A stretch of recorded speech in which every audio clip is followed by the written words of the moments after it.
Kita mulai dengan melihat sejenak riwayat hidup Martin Luther sebelum 31 Oktober 1517, sebelum dia mencanangkan reformasi lewat aksi menempelkan atau memakukan 95 dalil itu. Nanti kalau kawan-kawan ke Jerman silakan mampir juga lah ke kota kecil kelahiran Luther ini di Eisleben. Dia lahir 10 November 1483. Nanti dia juga meninggal di kota itu sekitar 67 tahun kemudian. Waktu itu belum ada gereja Protestan tentu. Dia diasuh, dididik oleh orang tua, kerabat, dan guru yang Katolik konservatif.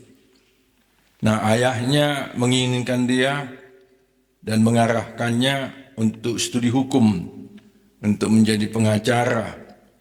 Ini profesi yang banyak juga disukai oleh orang Batak, karena pengacara ini ternyata uangnya banyak. Apalagi pengacara biasanya dekat dengan orang kaya dan bangsawan. Lalu setelah selesai sekolah dasar, dia melanjut ke sekolah menengah, belajar macam-macam ilmu pengetahuan. Di dua kota dia belajar itu, di Eisenach dan Mansfeld. Lalu masuklah dia ke Universitas Erfurt waktu berusia 18 tahun. Lalu mendapat beasiswa dan tinggal di asrama. Dan dia terkenal mahasiswa yang berprestasi dan sangat cerdas. Dan dia dijuluki sang filsuf. Dia banyak belajar filsafat. Seperti tadi kita tahu atau kita lihat pada akhir abad-abad pertengahan ada berkembang filsafat dan teologi skolastik.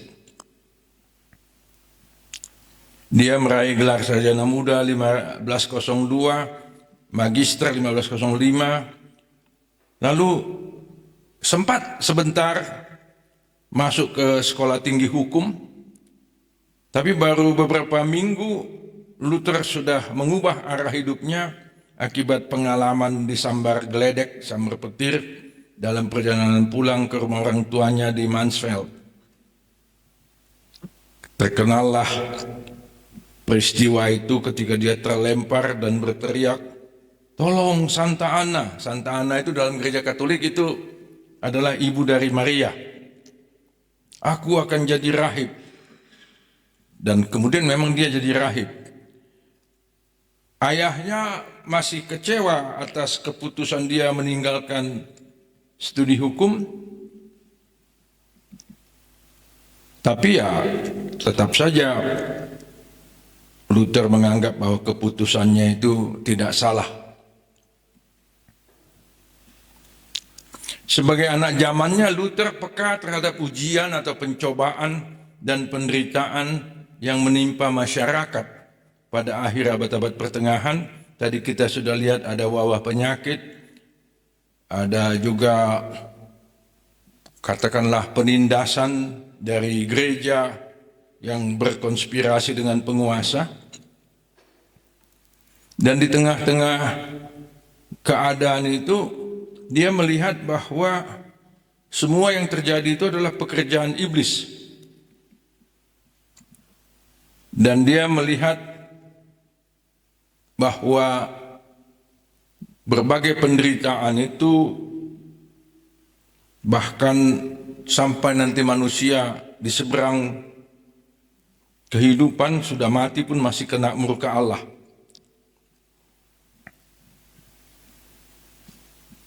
Dia seorang rahib Ordo Agustinian yang sudah banyak berpengalaman untuk berhadapan dengan situasi berat itu, dan karena itu dia memang banyak memberi perhatian, termasuk nanti kalau dia mengembangkan satu corak teologi yang disebut Theologia Crucis.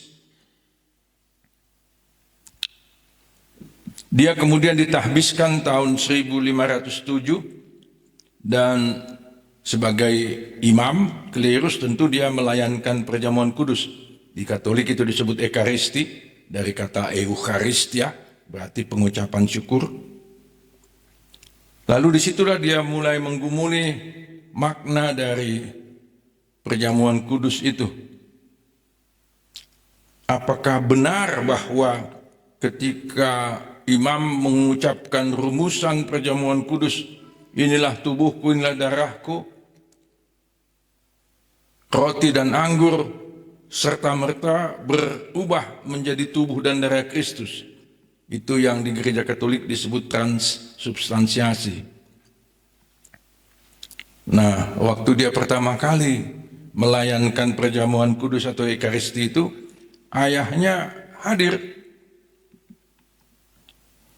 Lalu ayahnya itu membisikkan kepada dia, kamu sudah melanggar hukum keempat. Nah, hukum keempat itu di dalam Dekalog atau Dasatitah Gereja Katolik itu bukan hukum kelima. Kalau di kita kan itu patik palimahon, hormatilah ayahmu dan ibumu. Nah, ini ada kaitannya dengan masalah penomoran. Di Gereja Katolik sampai sekarang itu hukum keempat. Kalau kita baca di kitab Keluaran, tidak ada penomoran hukum itu kan.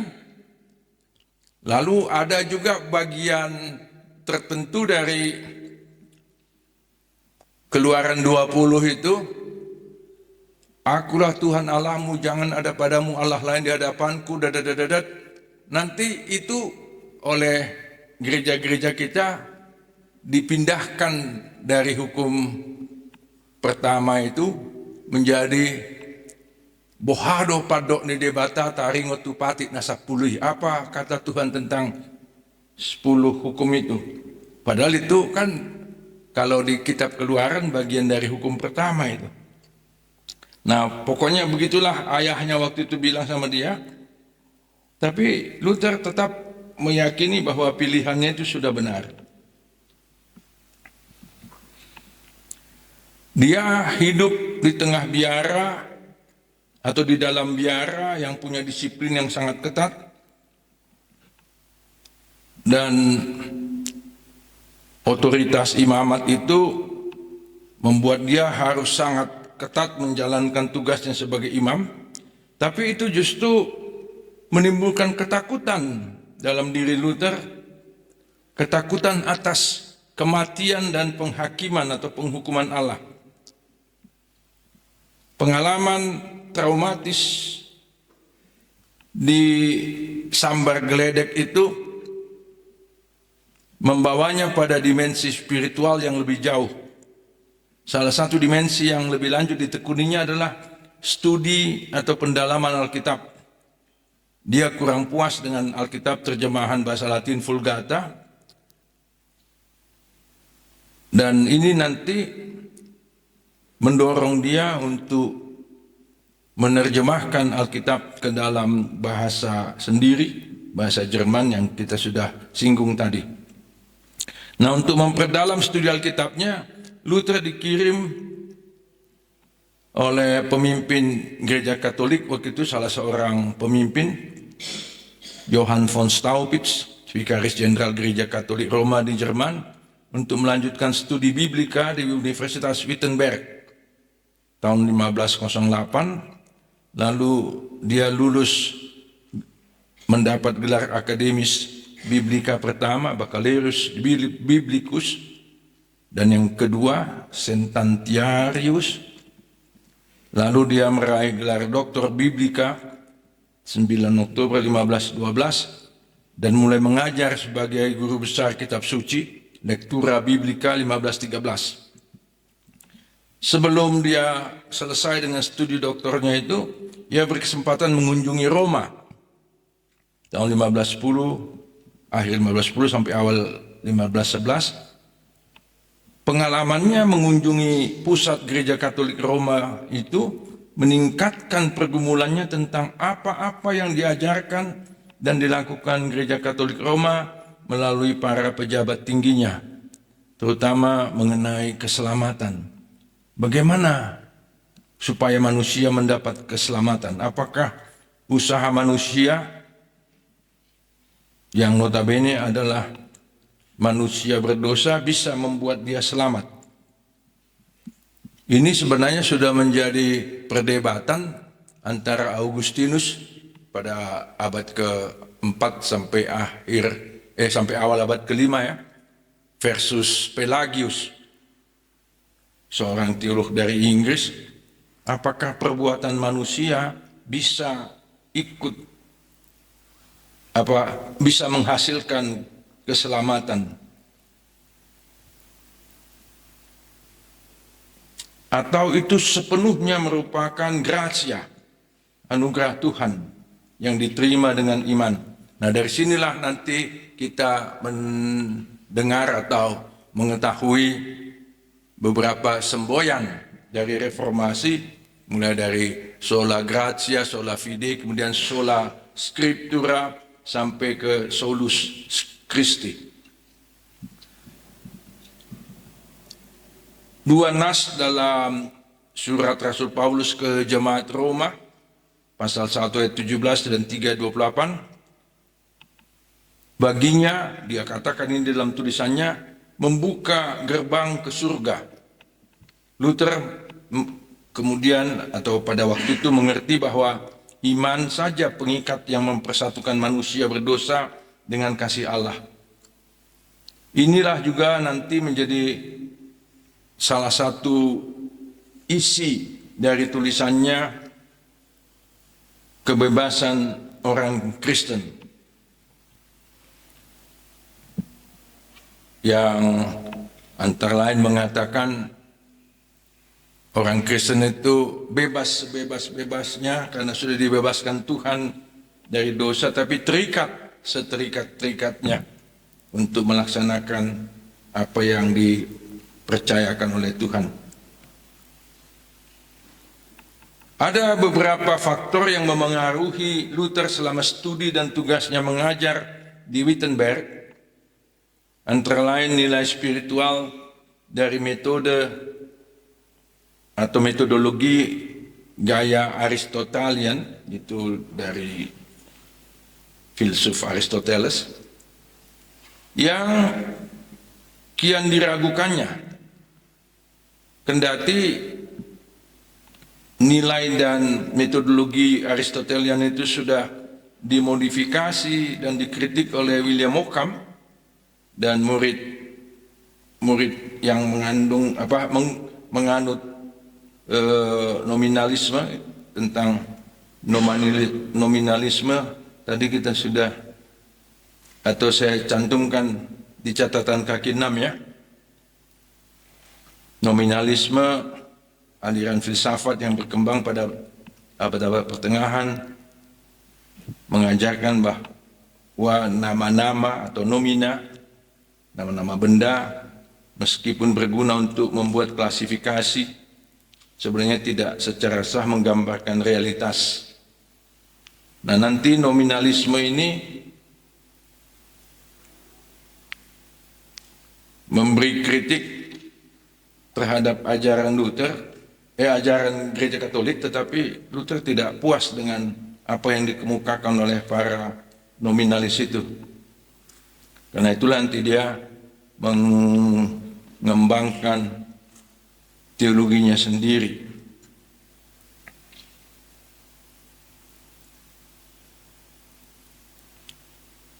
Studinya tentang bapak-bapak gereja lama, terutama Augustinus, itu juga ikut membentuk spiritualitasnya dan juga tentu teologinya. Juga dia mengidentifikasi dirinya dengan kalangan mistikus Jerman. Tadi sudah kita lihat apa itu mistisisme ya. Ada Meister Eckhart, ada Bernard Clairvaux. Ini yang lebih khusus lagi memengaruhi Luther adalah Johann Tauler. Bagaimana upaya untuk menyatu dengan Tuhan.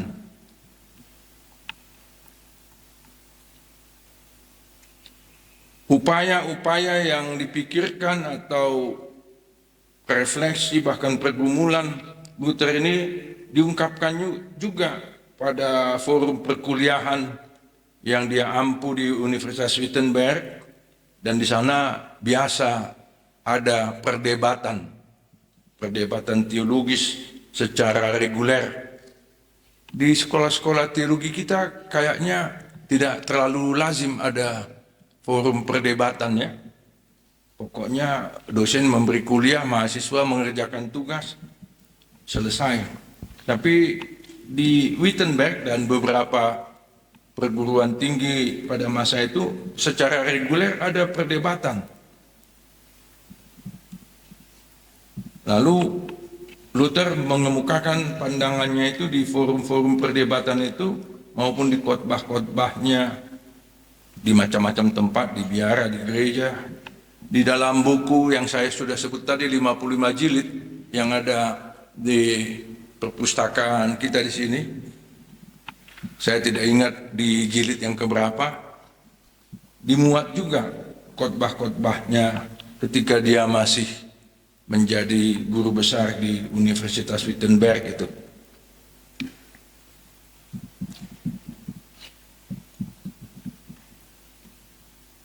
Nah, salah satu soal atau salah satu perkara yang dia gugat, dan itu yang nanti berpuncak pada 95 dalilnya itu, adalah mengenai penjualan surat indulgensi, surat penghapusan hukuman atau penghapusan siksa. Itu dijual kepada siapa saja yang mengupayakan pengampunan lewat ikut serta dalam perang salib. Sebenarnya waktu itu perang salib pada zaman Luther sudah selesai, tapi ancaman terhadap perang salib yang berikutnya muncul. Tapi memang indulgensi ini sudah ditawarkan kepada umat Katolik sebelum Luther, jauh sebelum Luther tampil, antara lain kepada mereka yang terlibat mendukung upaya gereja bekerja sama dengan banyak negara di perang salib. Kita cukup paham ya seluk-beluk perang salib atau crusades ya. Itu mulai dari tahun 1099 sampai 1274, hampir 2 abad, itu 7 kali. Tujuan utamanya katanya mau membebaskan Yerusalem dari kekuasaan Islam. Lalu berbondong-bondonglah banyak orang yang menyebut diri pasukan salib menuju ke Yerusalem dari Eropa. Waktu itu belum ada pesawat terbang, jalan kaki. Lalu dalam perjalanan itu mereka menemukan macam-macam hal dan melakukan macam-macam hal. Ada di antara perang salib itu, tentara salib itu malah merampok gereja. Waktu itu gereja di bagian timur itu, di Yunani sampai dengan di Turki sekarang, Turki waktu itu belum Islam, banyak gereja-gereja yang bagus, karena sudah ada perpecahan antara gereja Katolik Roma dengan gereja Katolik Yunani, yang kemudian jadi gereja Ortodoks Timur, maka gereja-gereja Ortodoks Timur ini jadi sasaran perampokan dari pasukan salib. Pendek cerita, dari 7 rangkaian perang salib itu, pihak Kristen yang kalah, Islam yang menang. Tapi gereja Katolik mengatakan barang siapa yang ikut mendukung perang salib, dia akan mendapat pengampunan dosa dan dijamin akan mendapat keselamatan. Juga dijanjikan bagi mereka yang memberi uang ke gereja. Di gereja kita tentu juga warga gereja kita undang untuk memberi uang ya. Dan saya mengamati ada pemahaman juga di gereja-gereja termasuk di Indonesia Semakin banyak uang diberikan oleh seseorang, semakin selamatlah dia, dalam arti nggak akan dituntut untuk mempertanggungjawabkan perbuatannya. Ada satu corak teologi yang pasti bukan teologi tapi toh populer juga, teologi korupsi. Jadi kalau ada orang korupsi lalu memberi perpuluhan 10% dari hasil korupsinya, maka amanlah dia di dunia dan di akhirat. Makanya kita melihat di dunia ini, entah itu di kalangan gereja Katolik di Amerika Latin maupun di Indonesia ini, banyak juga orang Kristen jadi koruptor. Jangan kita pikir bahwa orang Kristen bebas dari korupsi. Dan itu antara lain didorong oleh pemahaman atau amanat gereja, yang penting kau kasih ke gereja. Entah dari manapun uangmu itu, pokoknya kau kasih ke gereja, amanlah kau. Saya nggak tahu di gereja kita adakah semangat anti korupsi itu dikembangkan. Tadi kita misalnya sudah melihat hukum siasat gereja atau hukum disiplin gereja yang di HKBP namanya RPP, di GKPS RP saja ya. Kan teoritis setiap dosa yang merupakan pelanggaran atas hukum Tuhan kena pamicangon, kan, kena siasat atau disiplin gereja. Tapi terus terang saya belum pernah dengar gereja mengenakan disiplin atau pamicangon kepada anggotanya yang koruptor. Yang lebih banyak dikenakan itu kemana? Patik papituhon. Ya. Tapi itu kalau di Jerman itu bukan patik papituhon, patik paunopon. Dalam bahasa Jerman 6 itu seks, dalam bahasa Latin seks. Dari kata itulah seks, kata seks muncul. Jadi secara harfiah seks itu artinya 6.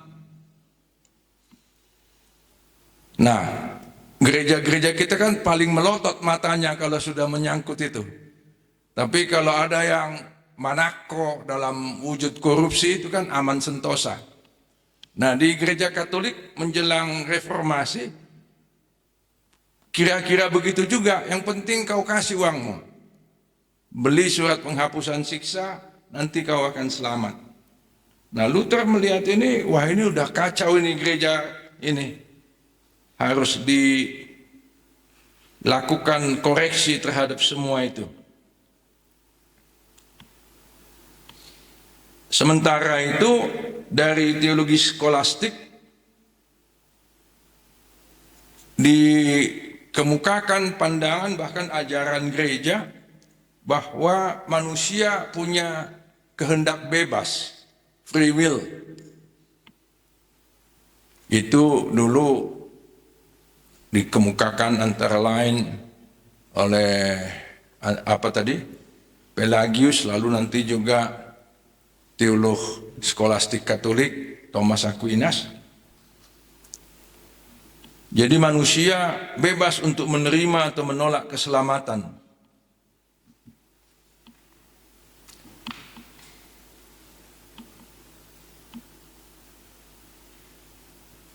Dengan demikian di gereja Katolik tidak terlalu disetujui bahwa keselamatan dari dosa itu semata-mata datang dari Kristus, dari anugerahnya.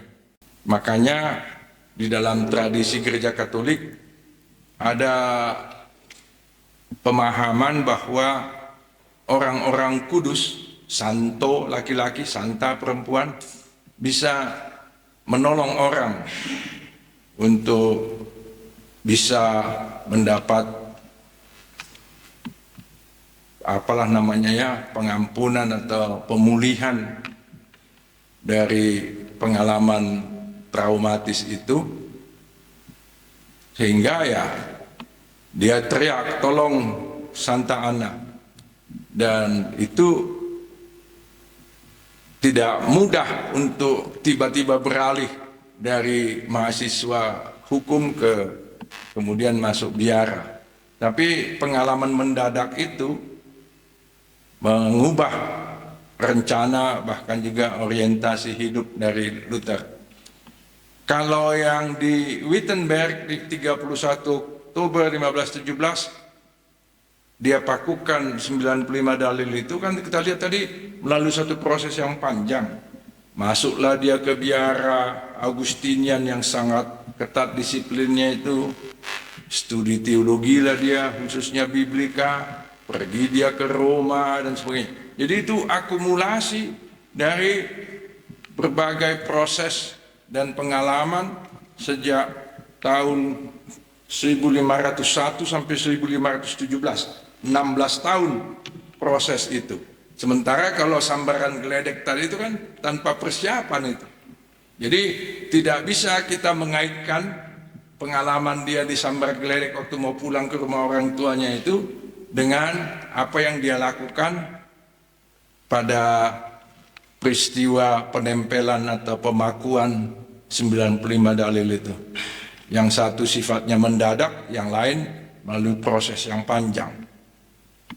Sebenarnya tidak ada hubungan langsung antara dua peristiwa itu ya. Tapi peristiwa di sambar geledek itu membuat dia jadi masuk biara tanpa persiapan, tanpa ada proses pergumulan panjang sebelumnya.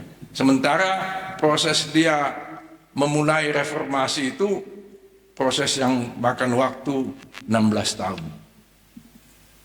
Oke, saya sudah berusaha menjawab ya. Sekarang kita lihat dulu, sebab kita juga harus paham bahwa reformasi itu bukan satu peristiwa sekali jadi atau bukan peristiwa mendadak.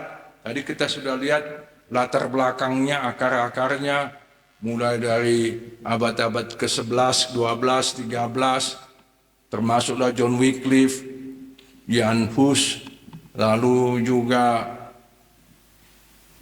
Ordo Fransiskan yang dimulai Fransiskus Assisi, kaum mistikus dan sebagainya. Itu kan sudah berlangsung berabad-abad. Akumulasinya atau kulminasinya antara lain pada peristiwa 31 Oktober. Tetapi sejak 31 Oktober itu pun proses reformasi bukan langsung sekali jadi selesai. Kita akan lihat betapa rumitnya proses reformasi itu, tapi justru di tengah atau melalui kerumitan itu secara bertahap lahirlah pemahaman, bahkan kemudian menjadi ajaran, khususnya kita sekarang melihat ajaran Luther yang nanti akan dikembangkan oleh para pengikutnya. Ini yang sekarang kita akan coba lihat ya. Baik,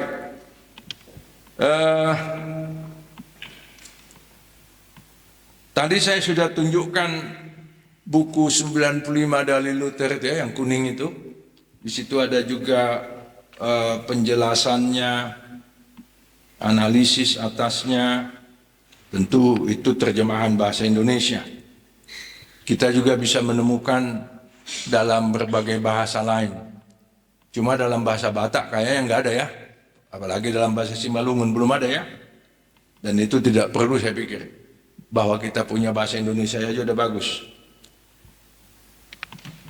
Nah, dalil pertama didahului oleh satu alinea yang antara lain berbunyi, tatkala Tuhan dan Guru kita Yesus Kristus berkata, bertobatlah, berdasarkan Matius 4:17, maka ia menghendaki supaya keseluruhan hidup orang percaya merupakan pertobatan. Itu pembuka atau mukadimah dari dalil pertama. Lalu dalil ke-37, setiap orang Kristen apakah ia masih hidup atau sudah mati, sudah berpartisipasi sepenuhnya dalam segala harta Kristus dan segala harta gereja, yang dianugerahkan kepadanya oleh Allah tanpa surat-surat penghukuman, surat-surat penghapusan hukuman. Nah, ini sudah langsung menohok atau menyasar ke indulgensi itu.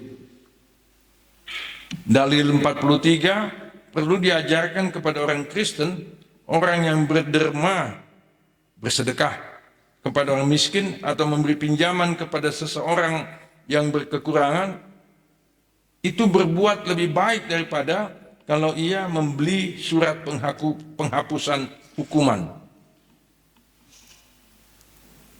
Jadi dengan kata lain, sebenarnya membeli surat penghapusan hukuman atau siksa itu kan omong kosong saja bahwa itu bisa menghasilkan keselamatan. Kita tahu ya, di gereja Katolik itu sebelum seseorang ditentukan selamat atau tidak selamat, sesudah dia mati kan harus menempuh ujian di api penyucian, purgatorium. Nah, supaya lolos, maka macam-macam hal ditawarkan oleh gereja Katolik tadi. Ada ikut perang salib, ada membeli surat indulgensi dan sebagainya. Tapi Luther dalam dalilnya itu mengatakan itu omong kosong itu. Tidak mungkin orang mendapat pengampunan, pembebasan dari siksaan hanya dengan memasukkan uang. Dulu kan Johann Tetzel namanya itu yang menjajakan atau menawarkan surat penghapusan sisa. Begitu kau masukkan uang itu ke dalam kotak itu, maka jiwamu meloncat dari api penyucian itu. Nah, pada 95 dalil itu Luther masih berfokus pada isu atau perkara penata layanan, yaitu soal perolehan dan penggunaan dana gereja. Dari mana uang gereja diperoleh dan untuk apa dia digunakan, yang dihubungkan dengan penjualan surat indulgensi itu. Dalam pembahasan atas dokumen 95 dalil ini dan peristiwa-peristiwa selanjutnya, isunya tidak lagi soal uang saja, dari mana diperoleh dan kemana digunakan, tapi berkembang ke status dan wewenang gereja, khususnya paus.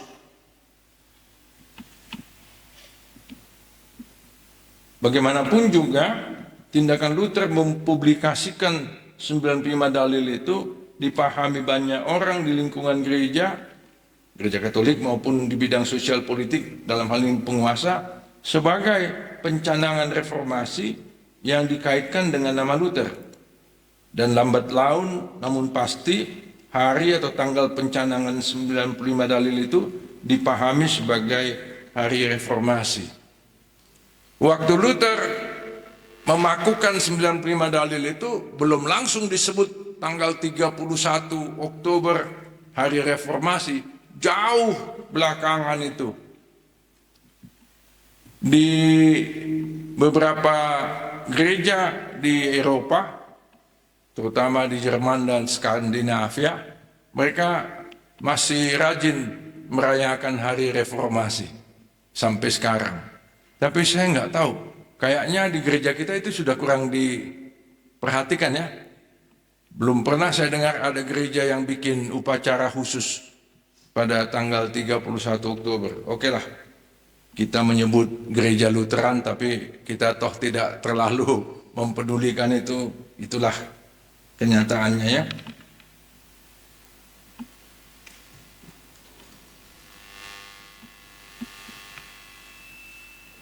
Nah, sesudah dia memakukan itu, tidak langsung heboh. Ya, orang mungkin baca, tapi kemudian ya sibuk dengan kegiatannya yang lain. Tapi ada mahasiswanya Luther yang cepat-cepat melepaskan dalil yang 95 itu dari pintu gerbang itu lalu dibawa ke percetakan. Nah, kita tahu bahwa percetakan khususnya di Jerman belum lama ditemukan oleh Johann Gutenberg. Dulu kan semua itu disalin dengan tangan ya. Alkitab yang sekarang kita miliki kan juga itu dulunya diperbanyak atau digandakan dengan cara menyalin, makanya banyak kesalahan. Apalagi Alkitab Perjanjian Lama berbahasa Ibrani kan, karena semuanya huruf mati. Waktu dikasih huruf hidupnya kan jadi bisa atau punya arti lain. Nah, dukungan adanya percetakan untuk menggandakan 95 dalil Luther itu kemudian disebarkan ke seluruh Jerman. Inilah yang ikut mempercepat beredarnya 95 dalil itu dan diskusi yang sangat seru, yang bergelombang. Luther sendiri sebenarnya tidak bermaksud untuk menyebarluaskannya, tetapi mahasiswanya termasuk juga koleganya di universitas itu melihat ini tidak cukup kita baca di lingkungan kita, kita harus sebarluaskan. Nah, makanya sejak hari itu Luther sibuk melayani undangan ataupun menyelenggarakan debat umum tentang 95 dalil itu, maupun kemudian diperkaya dengan gagasan-gagasan atau pandangan teologisnya yang sudah terbangun secara bertahap sejak dia di biara.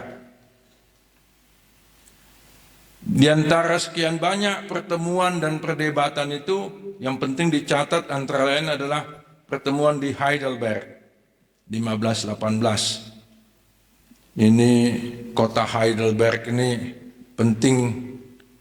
Saya kurang tahu di GKPS ada nggak yang sudah pernah studi di Heidelberg, pendeta GKPS atau BNKP. Yang saya tahu beberapa pendeta HKBP studi di Universitas Heidelberg, antara lain almarhum Evorus HKBP, Opui, S.I. Nababan. Ini salah satu, katakanlah, waktu itu masih kubu dari gereja Katolik Roma, tetapi secara agak cepat dia justru menjadi kubu dari para reformator. Di situ Luther menyampaikan selamat tinggal kepada Aristoteles dan filsafatnya, tentu termasuk juga murid-muridnya Aristoteles, para sarjana abad-abad pertengahan, skolastik. Luther menamakan teologinya Theologia Crucis, yang semata-mata didasarkan pada penyataan atau penyingkapan anugerah ilahi melalui Kristus. Dan yang dikemukakan di situ juga adalah Kristus itu terutama bukan sebagai figur pemenang, Kristus Victor, tapi justru Kristus yang tersalib, yang menderita.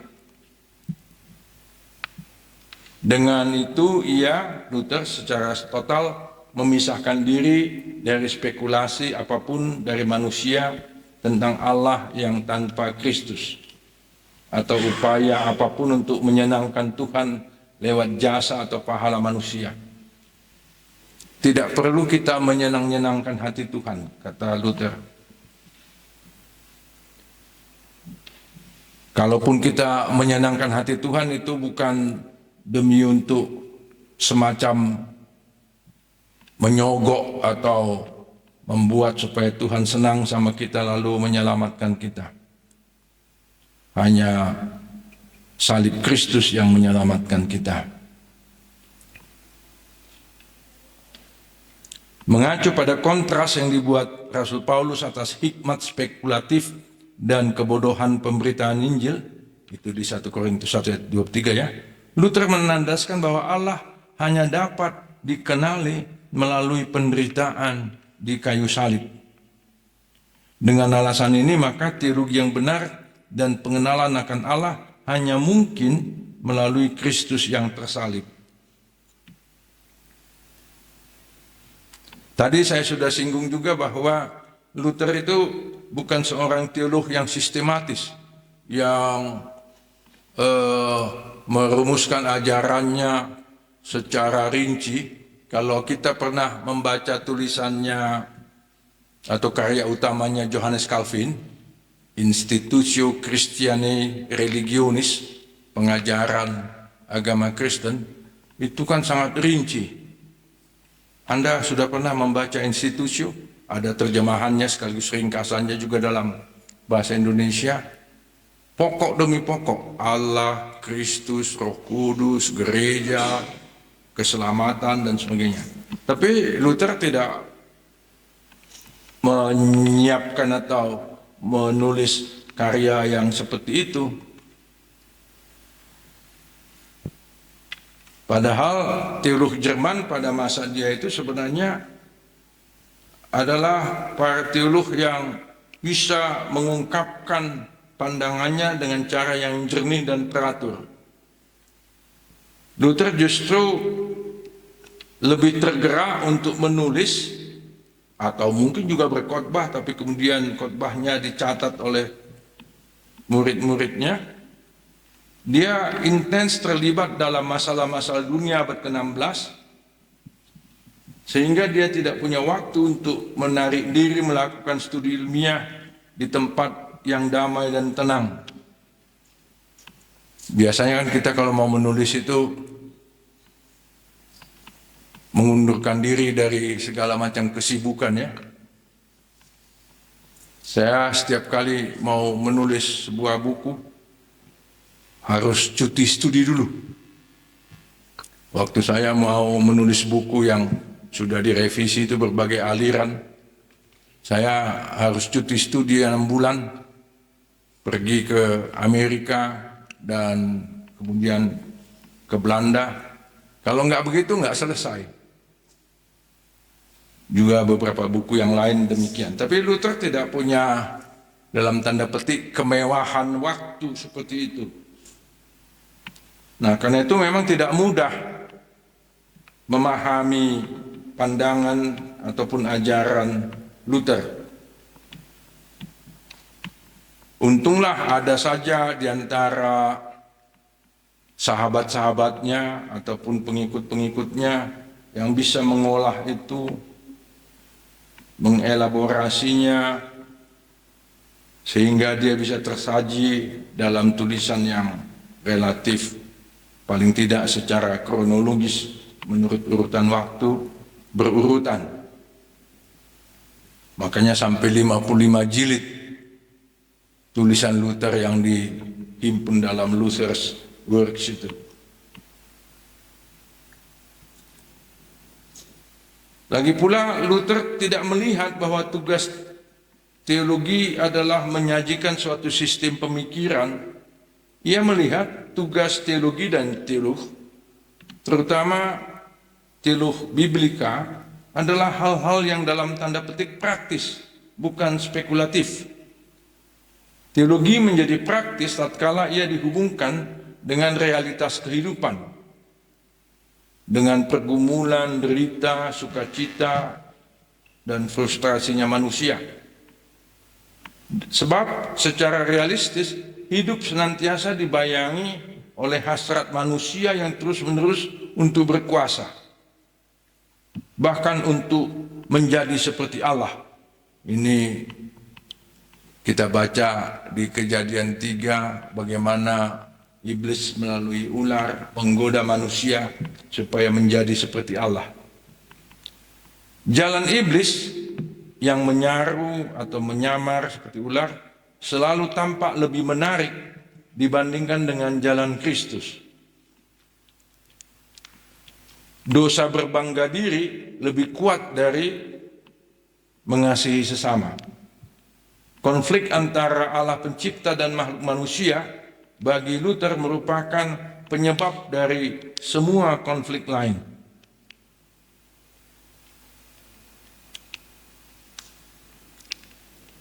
Kalau kita bicara konflik, saya terus terang tidak berhasil menemukan gereja-gereja di Sumatera Utara ini, termasuk anggota LWF, yang bebas dari konflik.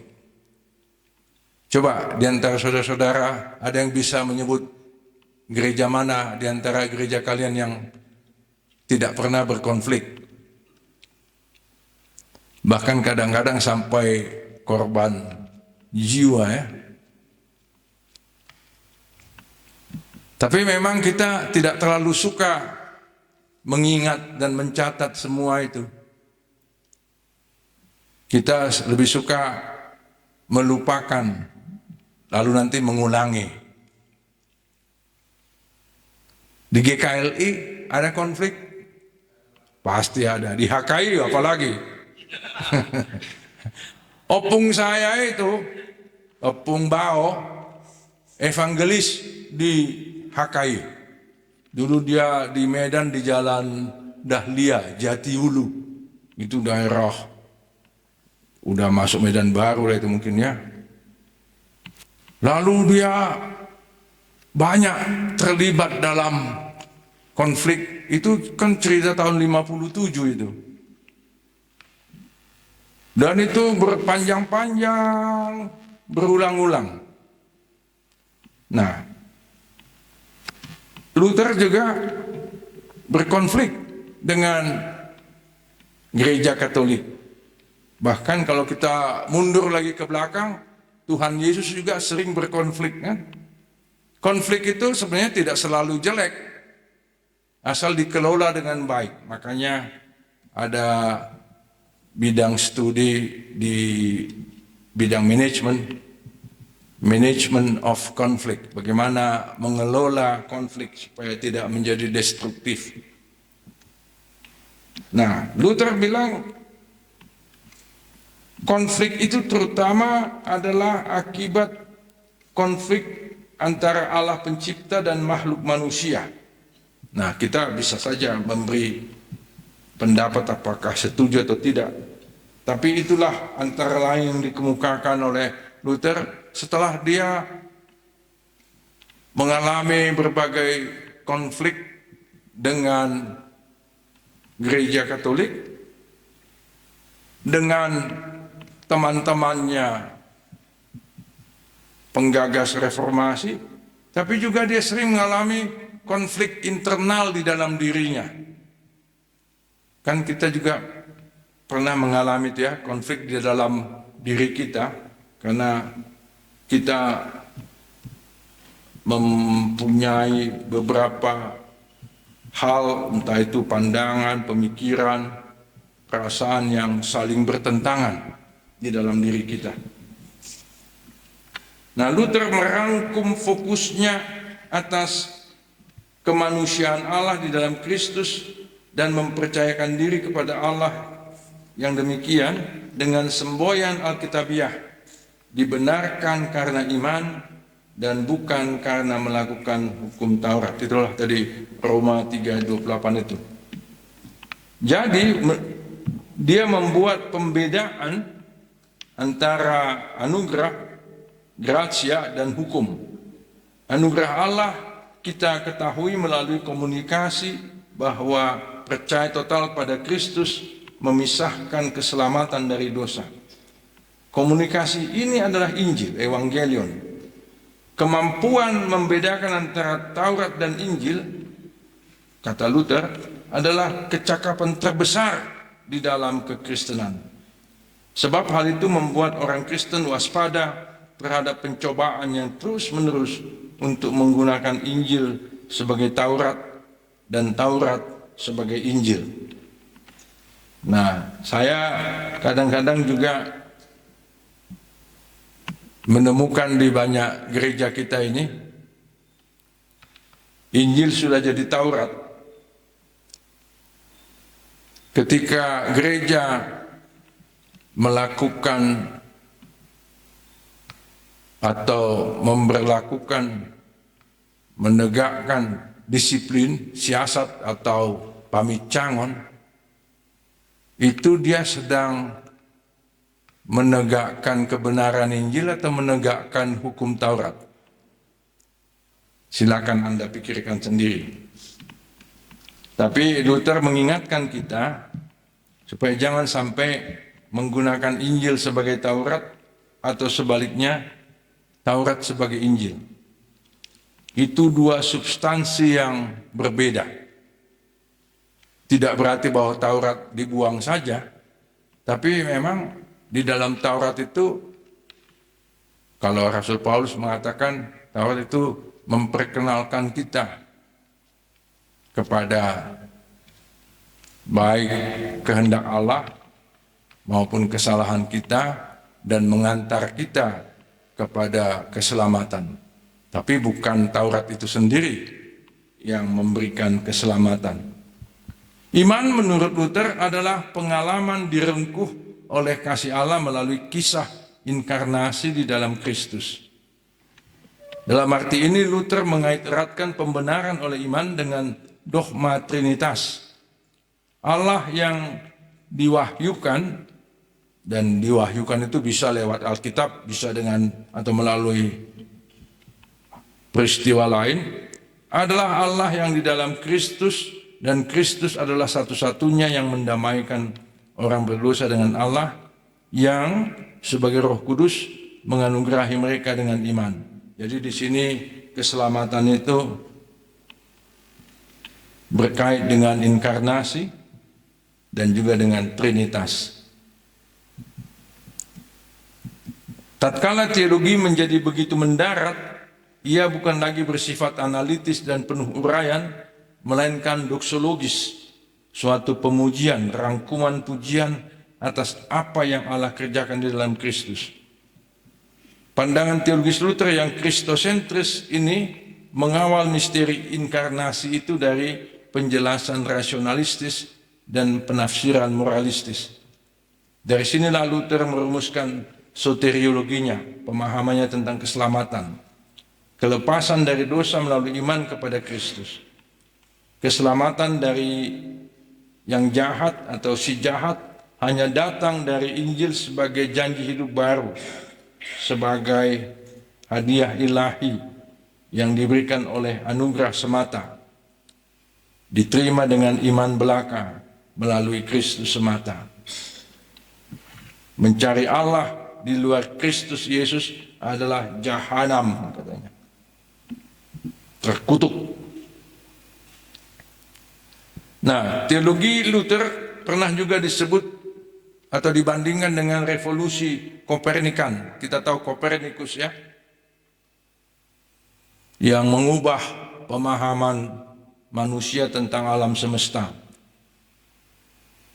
Sama seperti Nikolaus Kopernikus mengalihkan perhatian dari bumi ke matahari, Luther mengubah pemikiran Kristen dari yang antroposentris, berpusat pada manusia, kepada yang teosentris.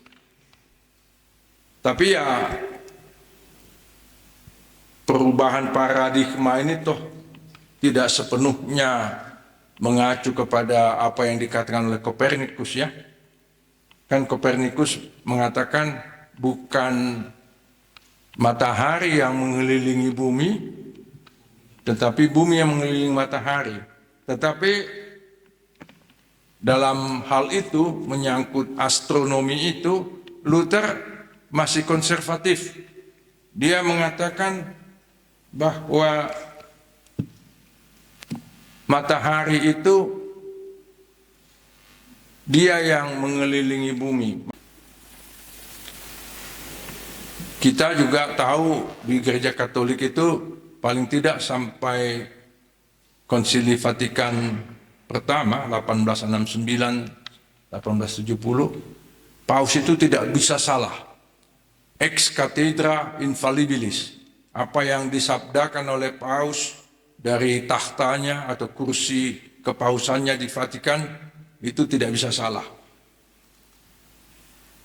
Tapi kemudian Luther mengatakan Itu tidak benar. Paus itu juga manusia. Bisa saja Paus merumuskan bersama dengan stafnya ajaran yang kemudian terbukti keliru. Karena itu bisa saja ajaran gereja diubah. Ini lama sekali tidak diterima oleh gereja Katolik bahwa ajaran gereja bisa diubah. Baru nanti di Konsili Vatikan kedua tahun 1962 sampai 1965, kira-kira 60 tahun yang lalu itu ya, diubah banyak keputusan atau ajaran gereja Katolik. Tapi pada masa Luther itu belum bisa terjadi.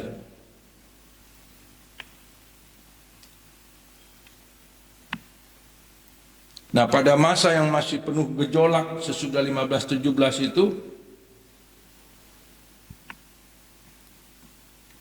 Gereja Katolik menugaskan seorang Uskup Agung Albrecht dari Magdeburg untuk coba menyanggah Luther dengan menerbitkan 196 dalil, 95 dibalas dengan 196, seraya mencap Luther itu bidat.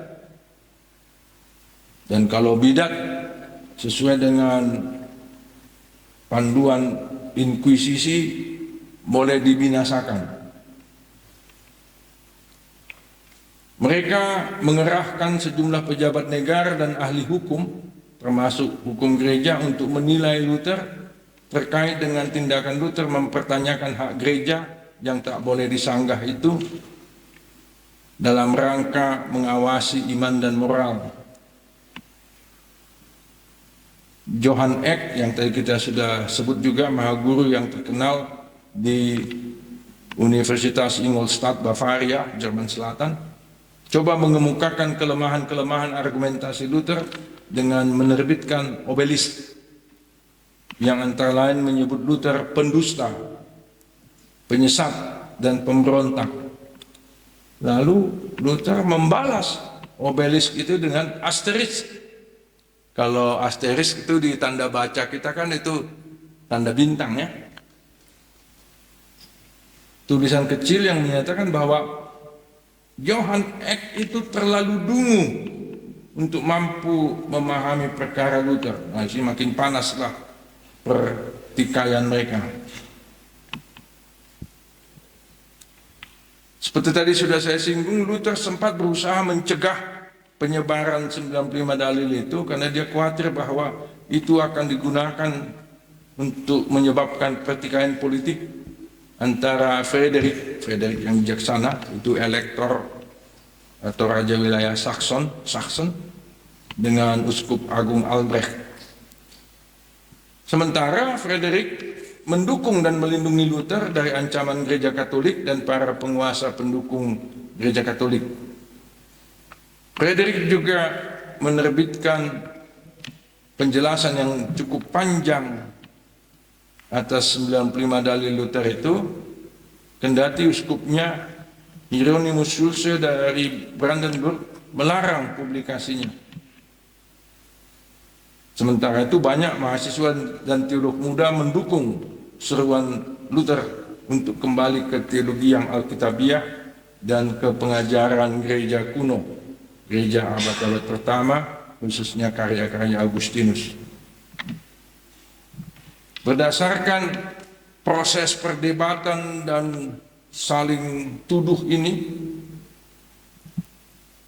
para dosen Universitas Wittenberg, koleganya Luther berarti, merevisi kurikulum dengan menekankan studi atas bahasa Alkitab Ibrani dan Yunani dan sumber-sumber yang ditemukan para humanis yang tadi kita sudah lihat apa yang dilakukan Desiderius Erasmus. Nah, setelah pertemuan di Heidelberg 1518 itu diadakan lagi diet atau pertemuan atau persidangan parlemen di Augsburg. Ini belum sampai pada merumuskan konvensi Augsburg, ini baru tahun 1518. Waktu itu Paus mengutus perwakilannya atau satu delegasi yang dipimpin oleh Kardinal Thomas de Vio, lebih dikenal dengan nama Cayetanus. Beliau ini dari Ordo Dominikan dan pakar dalam hal ajaran Thomas Aquinas. Saya ketik ini ya.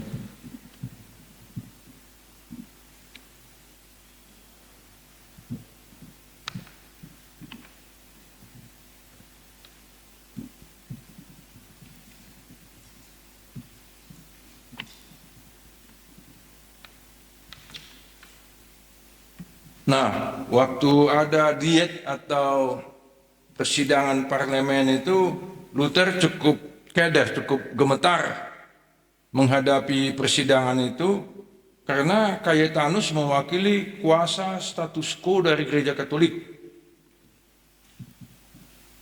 Didampingi oleh Staupitz, tadi kita sudah lihat ya, dan dua orang penasihat hukum dari peradilan atau pengadilan Saxon, Luther mengemukakan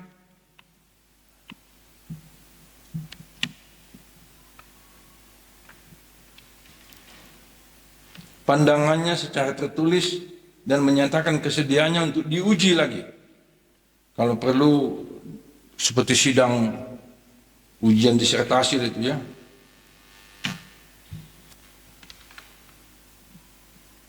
Oleh para teolog Gereja Katolik Roma, misalnya yang dari Universitas Paris dan Universitas Leuven, Belgia.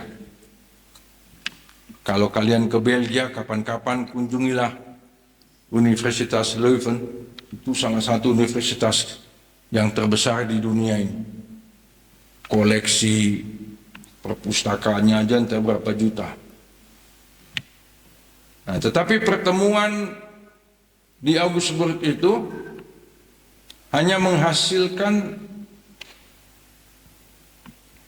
ungkapan perbedaan teologis yang substansial antara Luther dan otoritas Gereja Katolik, tidak sampai memutuskan apa yang harus dilakukan terhadap Luther. Apakah dia akan dipecat atau bahkan dibunuh atau ditangkap. Ini lebih pada perdebatan teologis saja. Nah, sebenarnya isu yang paling penting di situ adalah otoritas kepausan. Apakah paus memiliki kuasa atas tabungan jasa atau pahala yang ditanamkan Kristus pada gereja untuk mengampuni atau mengurangi hukuman atas orang beriman yang mengaku dosa atau tidak? Nah,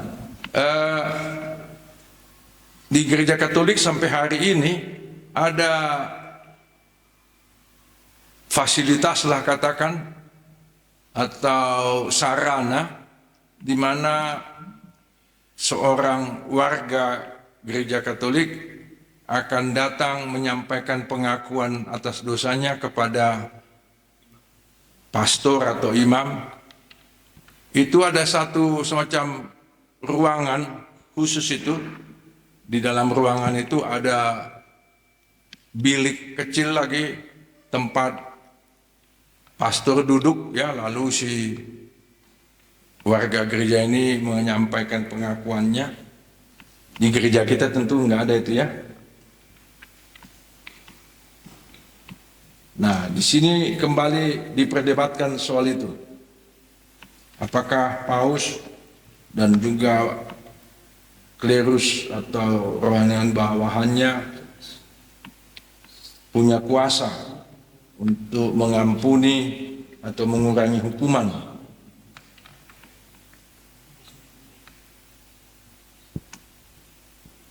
Luther mengatakan tidak ada kuasa paus ataupun pejabat gereja untuk mengampuni, walaupun warganya sudah datang ke kamar atau ruang pengakuan dosa. Yang mengampuni itu Tuhan. Dan akibat dari penolakan atas klaim kuasa paus dan perangkatnya itu, Cayetanus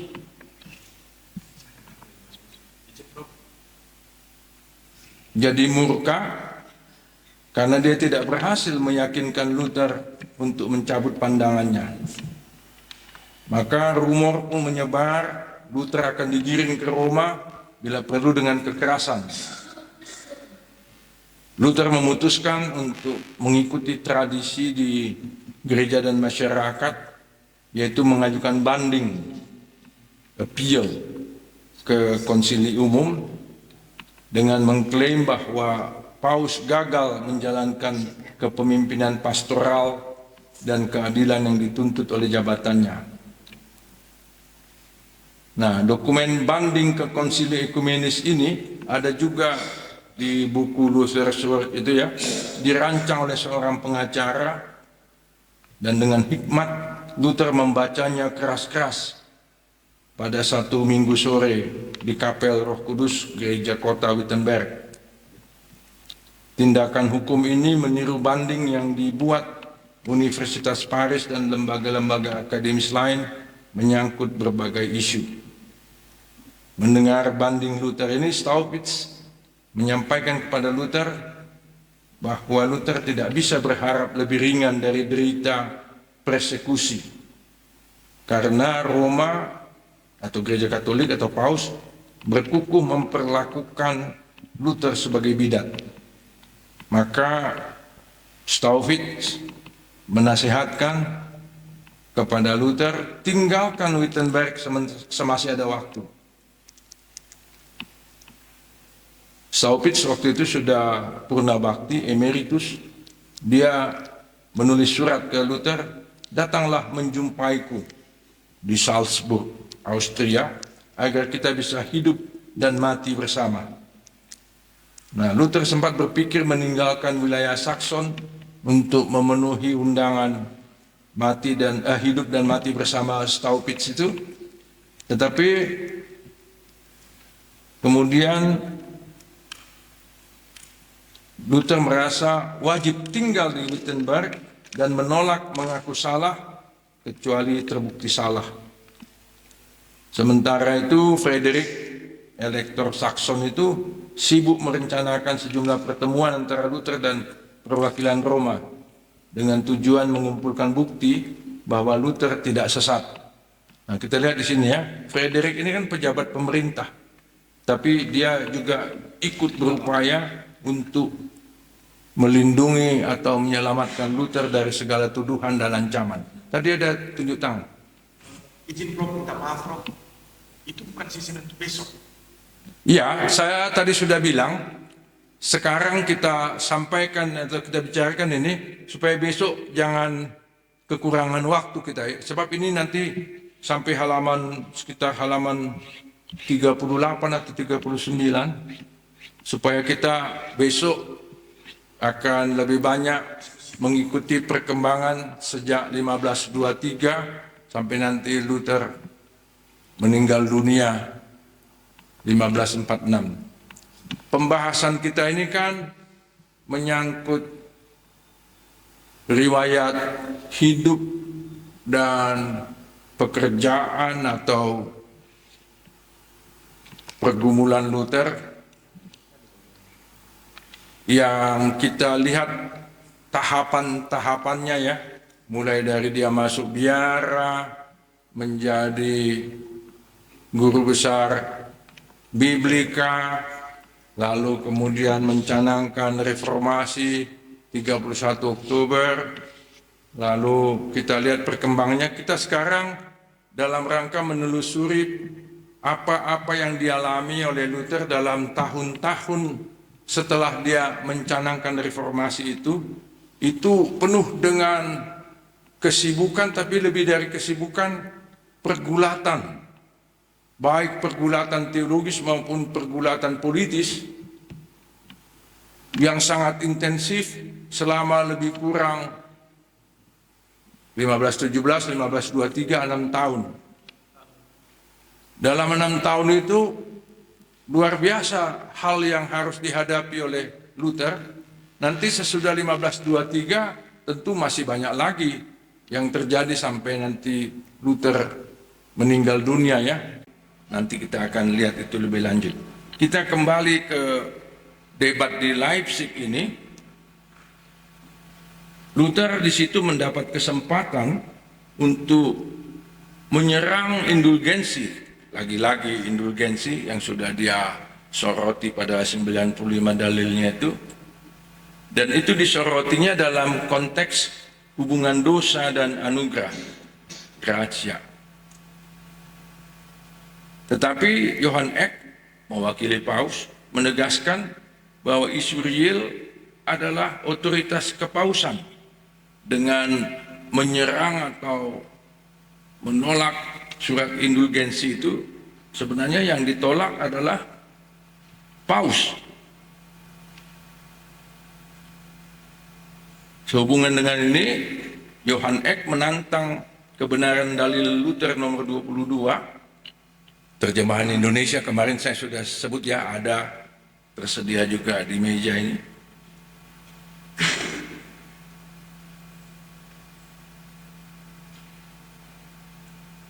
Dalil Luther itu kemudian kan diberi penjelasan tahun berikutnya.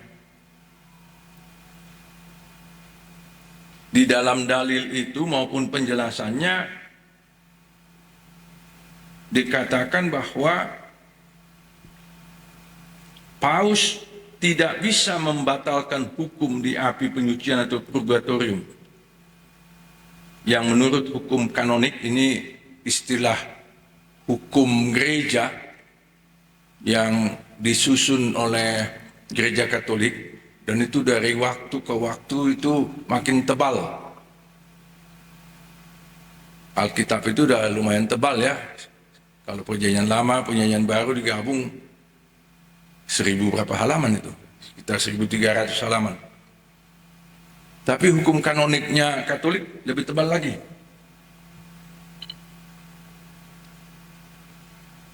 Dan menurut hukum kanonik itu, dosa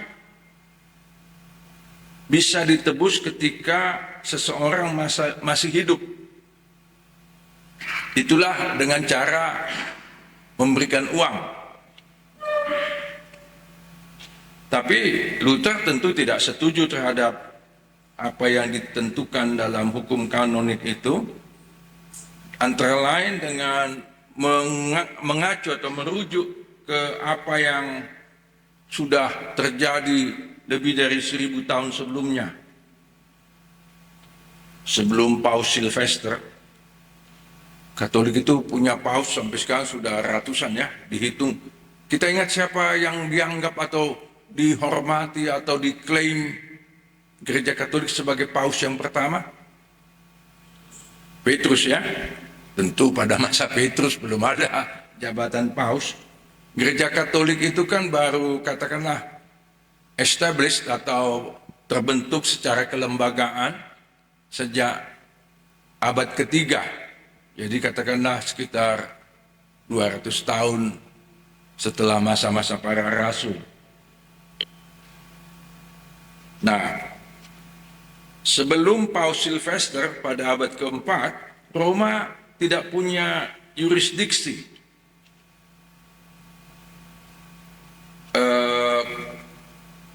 ketentuan hukum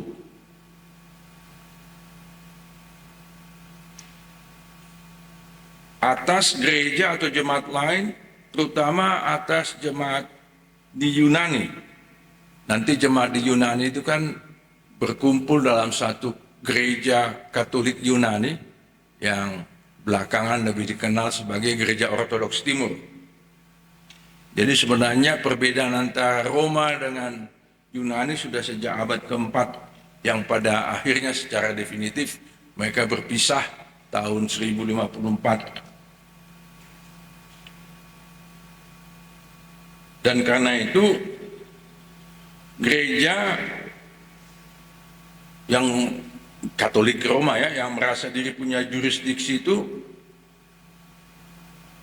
dianggap berhak menawarkan indulgensi kepada umat yang hidup di bawah otoritas Roma.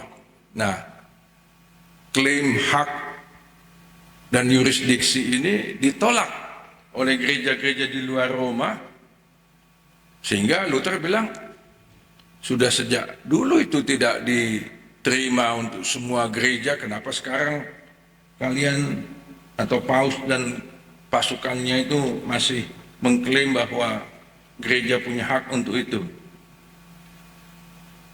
Nah, ini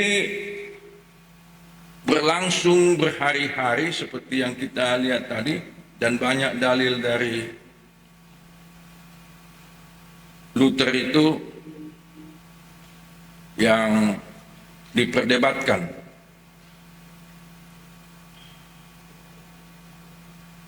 Dalam rangka perdebatan itu digalilah dokumen-dokumen yang sebelumnya, termasuklah hasil konsili Nisea yang oleh Gereja Katolik dianggap sebagai salah satu konsili yang paling suci di antara semua konsili.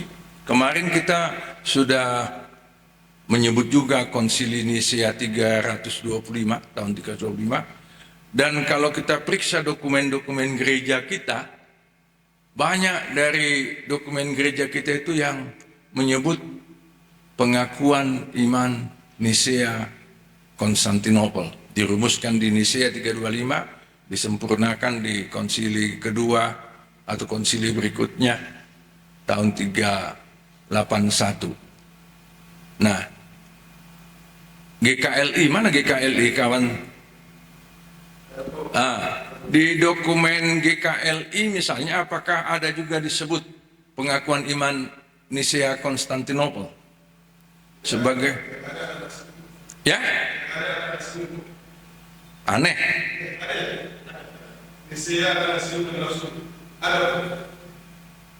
Biasanya urutannya itu pengakuan iman rasuli, simbolum apostolikum, lalu yang kedua Nisea Konstantinopel, yang ketiga Athanasianum.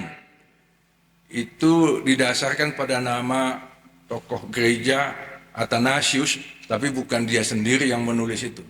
Nah, saya mau tanya, kalangan GKLI kenal nggak itu pengakuan iman Nisea Konstantinopel maupun pengakuan iman Athanasianum itu?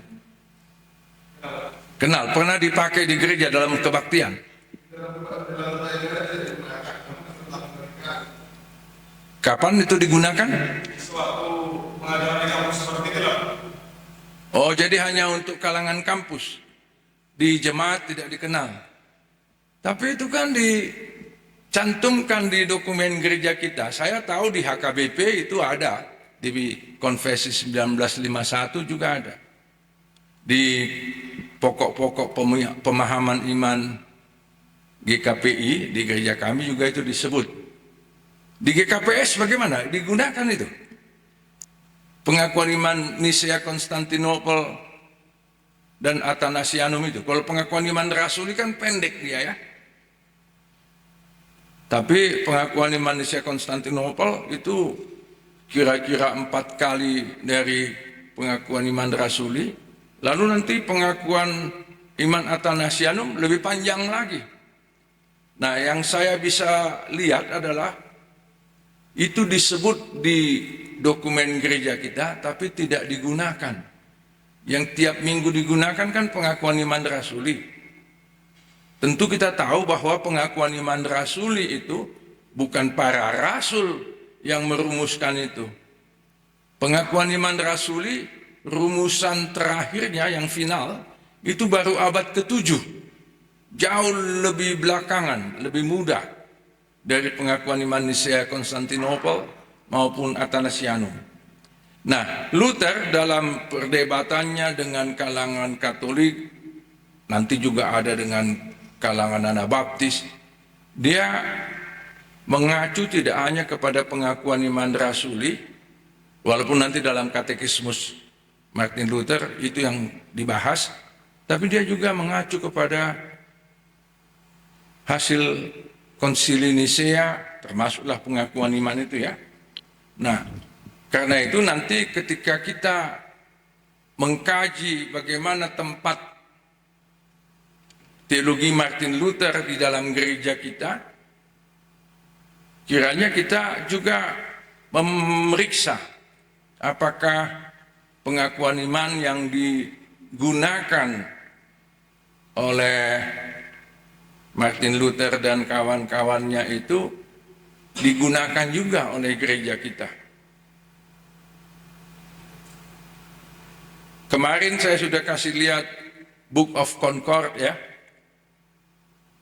bahasa Inggris. Saya sudah minta saudara kita Tofre Sejabat membawa terjemahan Indonesianya. Di gereja kita ada nggak itu ya, buku Concord terjemahan Indonesia. Di dalam buku itu masih pada bagian awal disalin kembali 3 pengakuan itu, pengakuan iman. Pengakuan iman Rasuli, pengakuan iman Nisia Konstantinopel dan Athanasianum. Untuk menyatakan bahwa gereja-gereja Lutheran juga mengacu dan menggunakan 3 pengakuan itu.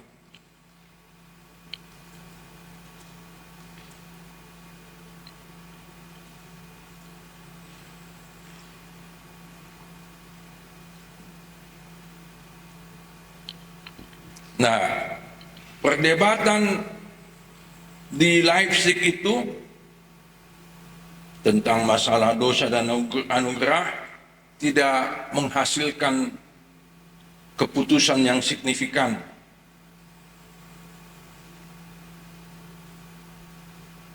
Maka para pendengar atau saksi atau peserta dalam debat itu berharap bahwa akan ada lagi perdebatan berikutnya antara Luther dan Johann Eck.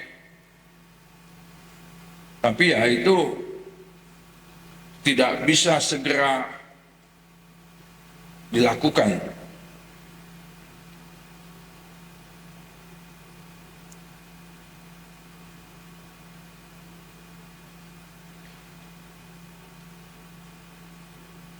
Ketika debat itu berlangsung di Leipzig,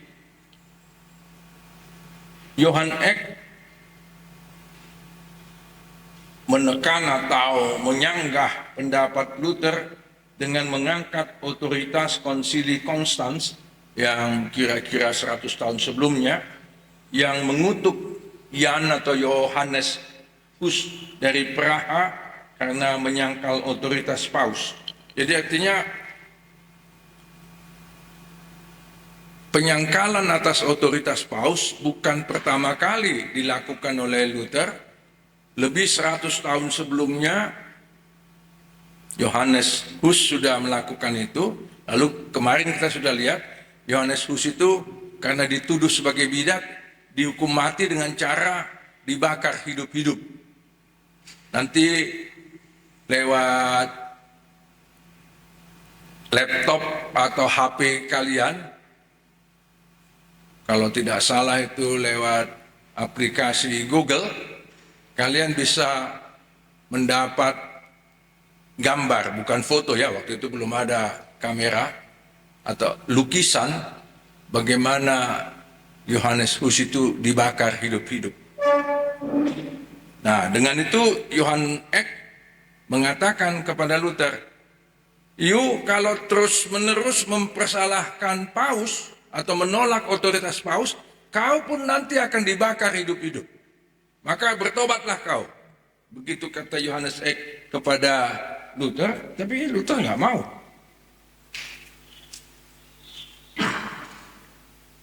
Luther menegaskan pandangannya bahwa konsili-konsili hanyalah ciptaan dari firman Allah yang tidak bisa salah.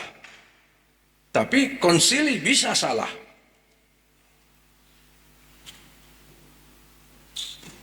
Tapi ya kita tahu bahwa Gereja Katolik sampai hari ini, atau paling tidak sampai Konsili Vatikan pertama abad ke-19, tidak pernah mengakui atau menyatakan bahwa Paus dan konsili-konsili dapat salah dalam masalah iman dan moral.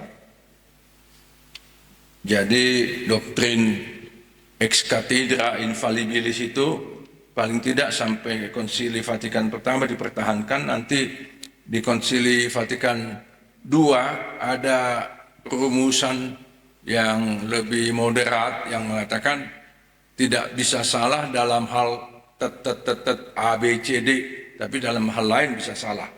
Jadi artinya ketidakbersalahan Paus itu sekarang di Gereja Katolik tidak untuk segala hal, itu bersifat terbatas. Nah, tentang konsili-konsili ekumenis yang saya catat di catatan kaki 13 itu tentu kawan-kawan sudah pernah mengetahui itu ya. Tentang pemahaman Gereja Katolik atas istilah tradisi juga kemarin sudah kita lihat.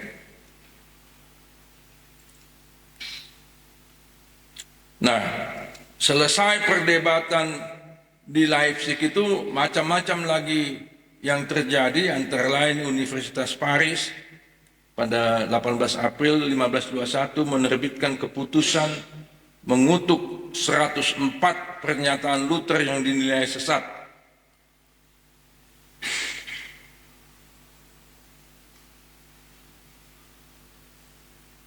Tapi ya Luther nggak terlalu pusing dengan sanggahan-sanggahan demikian, dia melanjutkan lagi upayanya untuk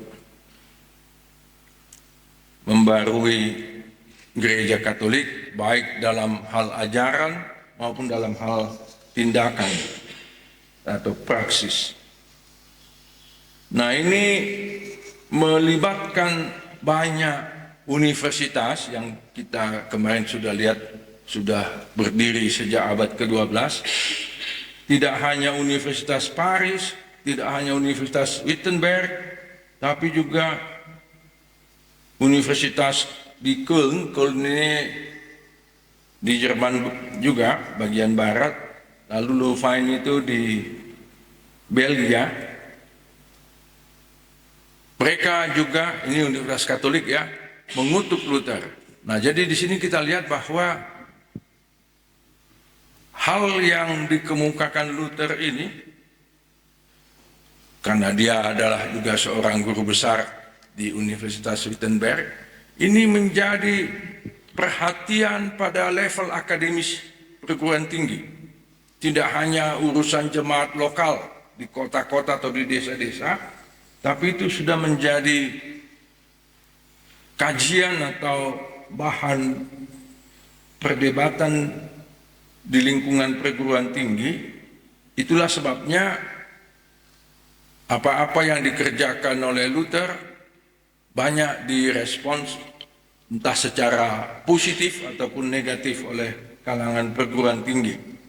Kemarin juga saya sudah singgung bahwa pada awalnya kalangan Gereja Katolik termasuk kalangan perguruan tingginya mengutuk Luther, menyatakan dia bidat. Tetapi belakangan sejak Konsili Vatikan II mereka sudah semakin mengakui kebenaran dari banyak hal yang disampaikan oleh Luther, dan salah satu wujudnya itulah yang kita sudah lihat kemarin, deklarasi bersama Gereja Katolik dengan LWF tentang pembenaran oleh iman, justification by faith.